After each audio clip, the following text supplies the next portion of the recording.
স্বপ্ননীল মামনি কিচেনে জানাই আপনাদের স্বাগত। আমি আজকে চিংড়ি শাকের ডাল রান্না করব। আমি জলের মধ্যে ডাল সিদ্ধ করে নেব। প্রথমে ডালটা সিদ্ধ হয়ে গেছে, আমি নামিয়ে রাখবো। কড়াইতে একটু তেল দিয়ে দিলাম, একটু 5 ফোড়ন দিলাম,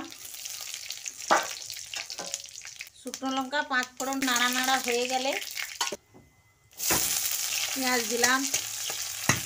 ভাজা ভাজা হয়ে গেছে, আমি বেগুন আর আলুগুলো কেটে রেখেছিলাম সেগুলোকে দিয়ে দেবো।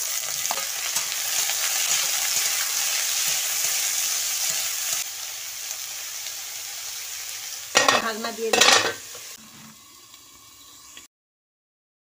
সুন্দর করে আলু বেগুনগুলো কষা হয়ে গেছে, আমি ডালটা সিদ্ধ ডালটা ওর মধ্যে দিয়ে দিয়েছি। হলুদ দিয়ে দিলাম, পরিমাণ মতো লবণ দিলাম, জিরে ধনে বাটা লঙ্কা একসঙ্গে দিয়ে দিলাম, আর একটু জল দিলাম, ঢাকনা দিয়ে দিলাম।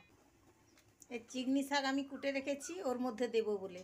ডাল চিংড়ি, আমার ডাল আলু সব সেদ্ধ হয়ে গেছে। চিংড়ি শাকগুলো এর মধ্যে দিয়ে দেবো।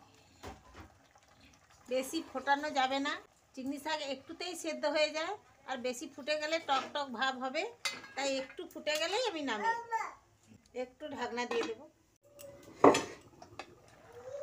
আমার ডাল চিংড়িটা হয়ে গেছে, আমি নামিয়ে নেব।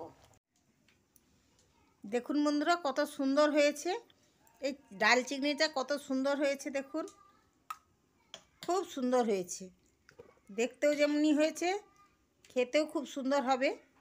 আপনারা আমার এই ভিডিওটি যদি ভালো লেগে থাকে আপনারা প্লিজ লাইক কমেন্ট শেয়ার করবেন।